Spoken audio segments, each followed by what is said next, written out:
নমস্কাৰ সকলোকে স্বাগতম জনাইছোঁ মই অন্য এটা ভিডিঅ'লৈ। আজি মই একেবাৰে সহজ আৰু হেলদি এটা ৰেচিপি বনাবলৈ লৈছোঁ। আহকচোন কিনো বনাইছোঁ জানিবলৈ ভিডিঅ'টোৰ মাজলৈ যাওঁ আৰু সম্পূৰ্ণ জানিবলৈ ভিডিঅ'টো শেষলৈকে চাই থাকিব। এয়া মই লোকেল মুৰ্গী মাংস বইল বনাবলৈ লৈছোঁ। বেছি বনোৱা নাই, দুজন মানুহৰ বাবেই বনাইছোঁ।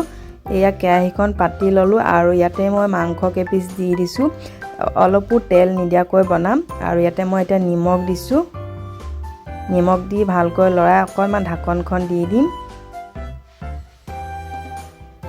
এয়া ঢাকনখন দিয়াৰ পাছত এনেকুৱা হৈ গ'ল আৰু এতিয়া মই পিঁয়াজ কাটি থৈছিলোঁ, পিঁয়াজটো দি দিছোঁ। পিঁয়াজখিনি ভালকৈ লৰাই মেলি আকৌ ঢাকন লগাই দিম।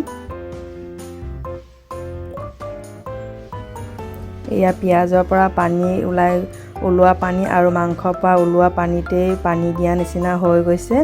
এই পানীতেই মই ভালকৈ মাংসখিনি ভাজি ল'ম আৰু এটা সৰু আলু দিছোঁ। এতিয়া মই এটা আদা, ৰচুন আৰু জালুক, জলকীয়া, গোটা গৰম মছলা আৰু এখিলামান ধনিয়া পাত, মান ধনিয়া পাত এনেকৈ খুন্দি আৰু মাংসখিনি দিম।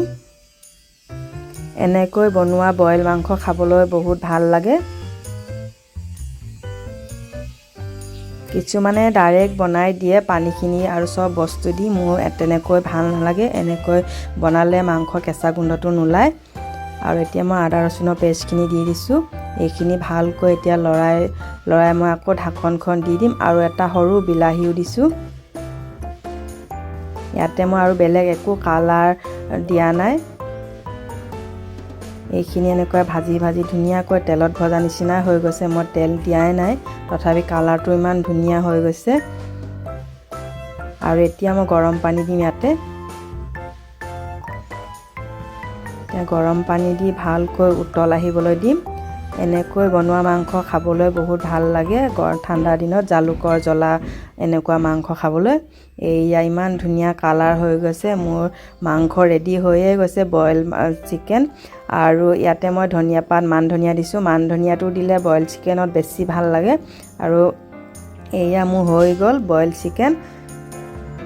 ভিডিঅ'টো যদি চাই ভাল লাগিলে এটা লাইক, কমেণ্ট আৰু যিসকলে নতুনকৈ চাইছে ছাবস্ক্ৰাইব কৰিব। আজিলৈ আহোঁ, ধন্যবাদ।